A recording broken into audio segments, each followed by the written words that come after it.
এই পর্যায়ে আবার নতুন করে ট্যাক্স ভ্যাট বিভিন্নভাবে বিভিন্ন দ্রব্যের উপর বাড়ানো, এটা কিন্তু জনগণের উপর একটা জুলুম হয়ে গেছে।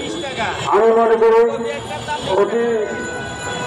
অতি সত্ত্বে এই ট্যাক্স ভ্যাট কমানো দরকার।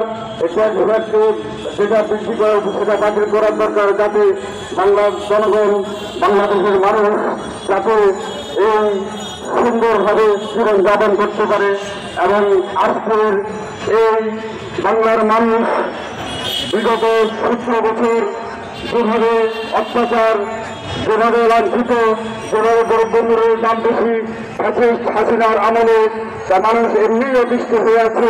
তারপরে তার উপরে আবার মরার উপর খাড়াঘা, একটা কথা বলা আছে যে মরার উপর খাড়াঘা, সেই খাড়াঘা দিয়ে আজকে অন্তর্বর্তী সরকার আজকে এই মানুষের উপরে এই